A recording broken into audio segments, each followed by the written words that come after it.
बिस्मिल्लाहिर्रहमानिर्रहीम। अस्सलाम वालेकुम। फ़लस्तीन और गज़ा के बारे में ट्रंप के जो मंसूबे हैं वो आपके इल्म में हैं, लेकिन ट्रंप के साथ जो कुछ हो गया है उसकी तवक्को नहीं थी और उर्दन जैसे छोटे मुल्क के सरबराह ने अमेरिका जाकर ट्रंप की बेइज्जती कर दी है। और ये बहुत सारे लोगों को इस खबर पर यकीन नहीं आ रहा, हालांकि ये खबर कल से चल रही है, लेकिन इससे एक बात वाज़ेह हो रही है कि अमेरिका ने जो सोचा था, अमेरिका से मुराद ट्रंप इंतज़ामिया है, उसने जो सोचा था वैसा हरगिज़ नहीं हो रहा। उसने तो टेकन फॉर ग्रांटेड ले लिया था कि मैं जो तजवीज़ कहूँगा सऊदी अरब भी उस पर सरे तस्लीम खम करेगा। मिस्र जैसा मुल्क जो कि जहाँ एक यहूदी की हुक्मरानी है, अब्दुल फत्ताह सीसी की, लेकिन जो कुछ अरब दुनिया में जो अवामी सतह पर जो रद्द अमल हुआ है उसकी वाइब्स को देखते हुए अरब ममालिक ने डट जाने का फैसला किया। और सऊदी अरब के बाद उर्दन दूसरा मुल्क है जिससे ये आखिरी तवक्को थी कि ये अमेरिका के सामने ना कर सकता है, लेकिन उसके शाह ने ना की है और अमेरिका के अंदर जाकर की है। ये इसकी हम तफसील बयान करेंगे। उसके बाद फिर ट्रंप को किन किन महाजों पर मुश्किलात का सामना है और अमेरिका के अंदर ट्रंप के बारे में फ़ज़ा बिगड़ रही है, इंप्रेशन ख़राब हो रहा है, उसका मजाक उड़ रहा है और डेनमार्क के शहरियों ने तो हद कर दी है। इसके साथ ही ईरान के बारे में अमेरिका का प्लान किया है, उस पर भी कुछ चीज़ें हमारे सामने आई हैं। पहले मैं आपको ये बता दूं कि ट्रंप को जो लोग समझते थे कि ये बड़ा विजन वाला है, वो कल उस वक्त हैरान रह गए जब ट्रंप से ये सवाल किया गया कि यूक्रेन का क्या बनेगा।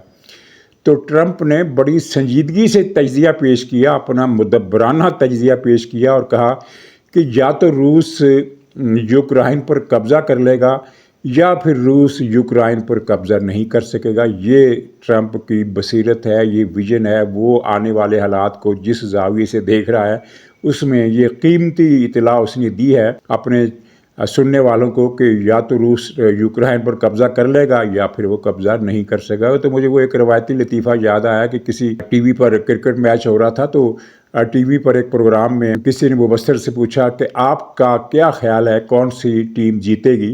तो उसने कहा कि भाई जो टीम अच्छा खेलेगी वो जीत जाएगी। अब ये ऐसी पेशगोई है कि इससे इख्तिलाफ मुमकिन ही नहीं है कि जो अच्छी टीम जो अच्छा खेलेगी वो जीत जाएगी।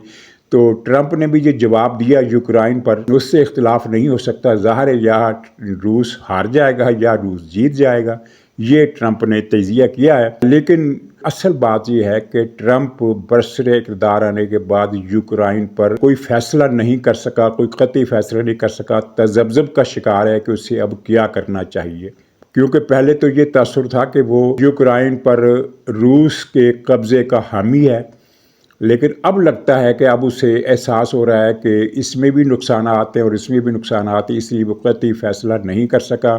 ट्रंप की नाक के ऐन नीचे अमेरिका की वजारत दिफा ने, महकमा दफा पेंटागन ने मंजूरी दी यूक्रेन को उस ममनुआ असले की फराहमी की जो रूस के ख़िलाफ़ जंग में बहुत कारगर है और जिसकी फराहमी का ट्रंप मुखालिफ रहा है। ये एक अजीबोगरीब तब्दीली है और इस पर ट्रंप खामोश रहा है। तो नाज़रीन, ये उर्दन वाला किस्सा यूँ है कि सऊदी अरब ने तो एक ठोस और दो टोक अल्फाज में अगर मगर लगाए बगैर ट्रंप के मंसूबे की मुखालफत का ऐलान किया। उसके बाद मिस्र ने भी किया, उसके बाद मुत्तहदा अरब अमारात ने भी किया।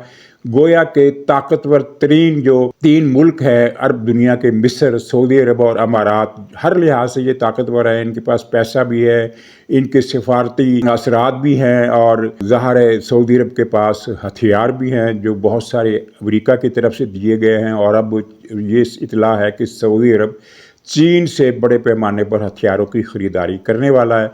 तो वेपनरी की हद तक सऊदी अरब एक बड़ी ताकत के तौर पर मिडल ईस्ट में नमूदार हुआ है। और मिस्र की फ़ौज तो पहले ही बहुत बड़ी है, अगरचे उसको उसके जर्नलों ने तबाह करके रख दिया है, लेकिन इसके बावजूद उसके अंदर बहुत पोटेंशल है, जिसका मुज़ाहरा हमने 1973 की जंग में देखा, जब इसने मसलसल 3 दिन तक इसराइली फ़ौज को शिकस्त दी और उसे सवेज़ के सेंटर यानी जजीरा नुमा सिनाई के सेंटर तक खुदेड़ कर रख दिया।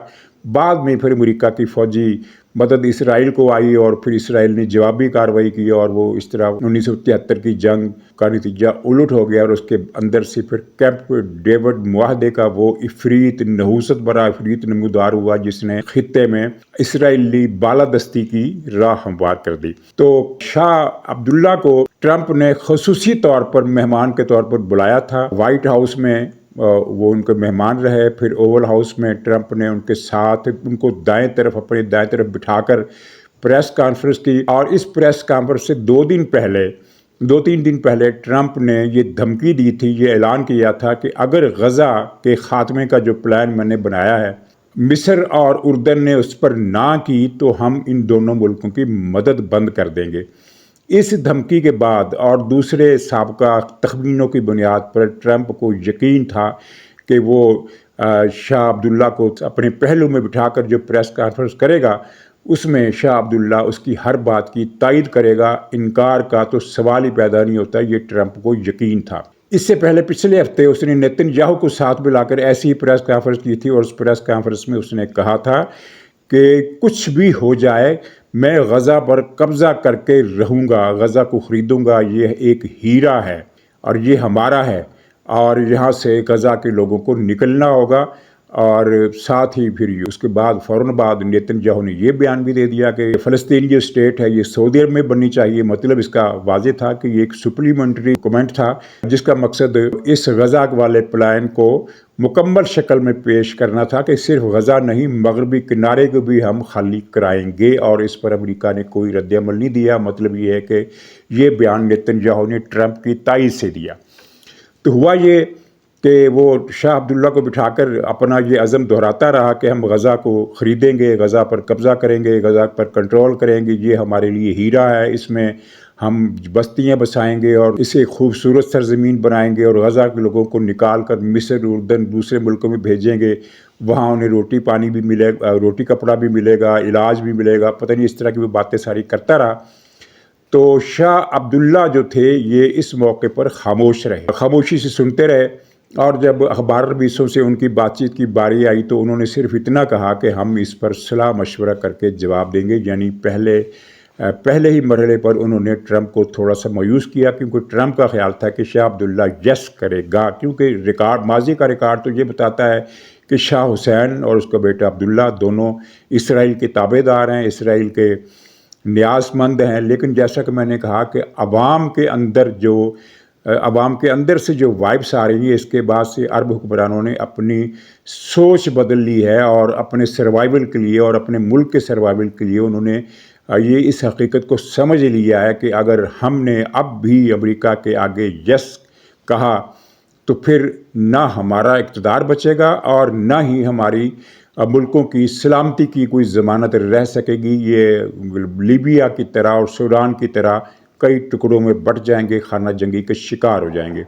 और एक वजह और भी है जिसका मैं जिक्र करता रहता हूँ लेकिन उसे दूसरे बहुत से लोग नज़रअंदाज करते हैं। ये है कि ईरान की जो लटकती तलवार थी अरब दुनिया के सर पर, जिस तलवार ने अरब दुनिया को अपनी रिवायती पॉलिसी बदल कर प्रो इसराइल होने की तरफ गामजन किया, वो तलवार हट गई। ये भी एक बहुत बड़ा फैक्टर है जिसकी वजह से तब्दीली आई है। तो शाह अब्दुल्ला ने ओवल कॉन्फ्रेंस से रवानगी के कुछ ही लम्हों के बाद, यानी घंटों के बाद भी नहीं, कुछ ही मिनटों के बाद वो इधर वो ओवल ऑफिस से निकले और शायद वो रास्ते ही में थे कि उन्होंने एक ट्वीट कर दिया जो बिजली बनकर ट्रंप पर गिरा। शाह अब्दुल्ला ने कहा कि हम ट्रंप की इस तजवीज़ को, इस प्रपोज़ल को, है तो वो ट्रंप का फैसला लेकिन उन्होंने तजवीज़ का लफ्ज़ इस्तेमाल किया, प्रपोज़ल का लफ्ज़ इस्तेमाल किया और कहा कि हम इसे रिजेक्ट करते हैं। अंग्रेज़ी में ट्वीट था और ये रिजेक्ट का लफ्ज़ जो था उन्होंने इस्तेमाल किया कि हम पूरे अज़म के साथ इस सोच पर कायम है कि गज़ा के लोगों का इनखला नहीं होना चाहिए।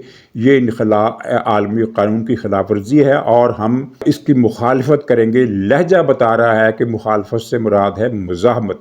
इसकी हतमी शक्ल वाज़ेह होगी 27 फरवरी को जब काहिरा में अरब लीग का सरबराही इजलास तलब कर लिया गया। बहुत मुद्दत के बाद अरब लीग का सरबराही इजलास तलब हो रहा है और ये मिस्र में हो रहा है। इसमें कतर, बहरीन जैसे मालदार ममालिक भी शरीक होंगे और مراکش، تیونس، الجیریا کی طرح کے افریقی ملک بھی شامل ہوں گے۔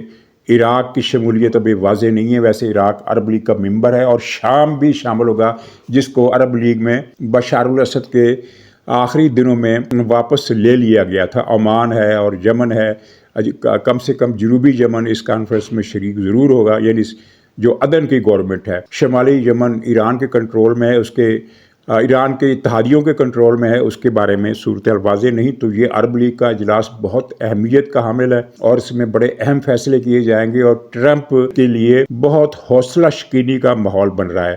پھر پاکستان نے اسلامی سربراہی کانفرنس کے انعقاد کا مطالبہ کر دیا، باقاعدہ طور پر خط لکھ دیا ہے۔ مطلب یہ ہے کہ غزہ کی صورتحال پر بحث کی جا سکے، امریکی تجویز پر یا امریکی حکم پر، شاہی حکم پر فیصلہ کیا جا سکے، اور پاکستان نے اس تجویز کو شرمناک قرار دے دیا۔ یہ بات بھی امریکہ کے لیے ایک شاکنگ ہے، کیونکہ پاکستان نے کسی بھی امریکی فیصلے کی اس طرح سخت الفاظ میں آج تک مخالفت نہیں کی، چاہے وہ کسی کی بھی حکومت ہو۔ امریکہ کے ساتھ سفارتی رکھ رکھاؤ کا پوری طرح خیال رکھا جاتا رہا ہے، اور ایسے الفاظ کبھی بھی استعمال نہیں کیے گئے جس سے امریکہ اوفینڈ ہو۔ لیکن اس مرتبہ شرمناک تجویز کا لفظ، اگرچہ وہ اسرائیل کا نام لے کر کیے گئے، لیکن مطلب تو صاف ظاہر ہے کہ پیچھے تو امریکہ ہے، یہ امریکہ کے لیے الفاظ کا استعمال کیا گیا۔ تو عرب لیگ کے اجلاس کے بعد اسلامی سربراہی کانفرنس کا اجلاس متوقع ہے، اور خود امریکہ کے اندر اس تجویز کی مخالفت ہے۔ کچھ اداروں نے سروے کرایا، انہوں نے بتایا کہ امریکی عوام کی بھاری اکثریت، یعنی کوئی 51% اکثریت نہیں بلکہ 85% کے قریب جو اکثریت ہے، 80-85% قریب جو عوام ہیں، وہ ٹرمپ کی اس تجویز کو مسترد کرتے ہیں اور اسے غیر انسانی فیصلہ قرار دیتے ہیں، اور ویسے بھی عالمی قوانین کے تحت اس طرح کی بات کرنا، کہ تجویز دینا عالمی قوانین کی خلاف ورزی ہے، اور اقوام متحدہ نے خبردار کیا۔ کل پرسوں کی بات ہے، اقوام متحدہ کی طرف سے یہ بیان آیا کہ یہ تجویز انٹرنیشنل لا کی خلاف ورزی ہے اور یہ ایتھنک کلینسنگ کے مترادف ہے، یعنی اقوام متحدہ نے اسے غزہ کے لوگوں کی نسل کشی قرار دیا ہے۔ یہ ایک بہت بڑی بات ہے جس کی ٹرمپ کو توقع نہیں تھی، اور ٹرمپ اس پر تھوڑا اپسیٹ بھی ہے، کیونکہ کل ہی اس سے ایک اخبار نویس نے جو ٹاکرا ہوتا ہے اس میں سوال کیا کہ یہ UN کے طرف سے یہ بیان آیا ہے، تو اس پر آپ کا کیا کمنٹ ہے؟ تو ٹرمپ نے جواب ہی نہیں دیا، کوئی اور کسی اور ایشو پر اس نے بات چھیڑ دی، یعنی مسئلے کو، اس سوال کو گول کر دیا، ورنہ وہ یہ کہہ سکتا تھا کہ UN ہمارے آگے کیا بیچتی ہے۔ مثلا اس سے پہلے اسی طرح کا ایک سوال کیا گیا کہ بھی عالمی برادری کیا آپ دھمکائیں گے کہ وہ فلسطین پر آپ کا حل قبول کرے؟ تو ٹرمپ نے بڑے غرور سے کہا کہ ہم اس چیز سے بہت بالا ہو چکے ہیں، ہمیں کسی کو ڈرانے دھمکانے کی ضرورت ہی نہیں ہے۔ ویسے کچھ لوگ اس کو ڈپلومیٹک جواب بھی سمجھ رہے ہیں، وہ اس کا ترجمہ یہ کر رہے ہیں کہ ٹرمپ عالمی برادری سے کشیدگی مول تو لے چکا ہے، لیکن اب اس پر وہ سیکنڈ تھاٹ بھی کر رہا ہے۔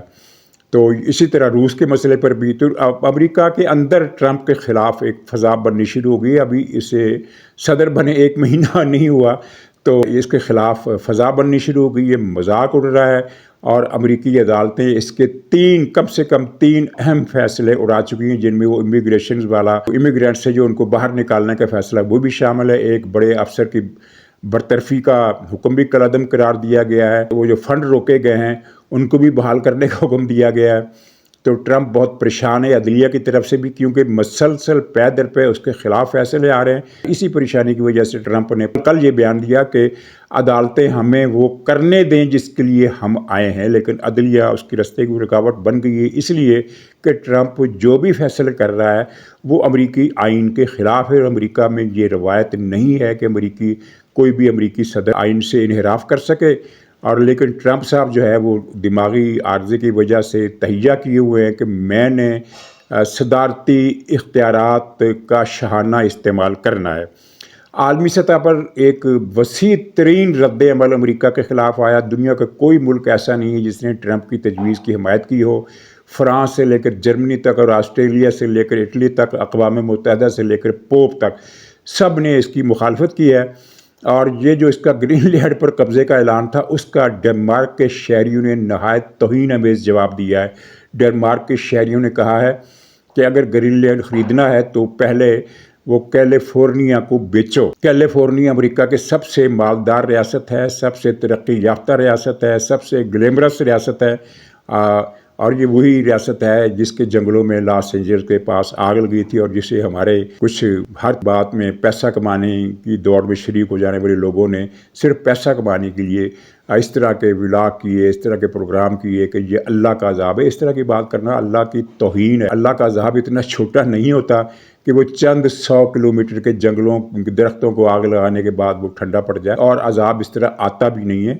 अज़ाब के असबाब अल्लाह ताला तारीख़ी अवामिल के तहत पैदा करता है और बड़ी बड़ी सल्तनतें उसमें ख़त्म होकर रह जाती हैं, उनका नामो निशान नहीं रहता।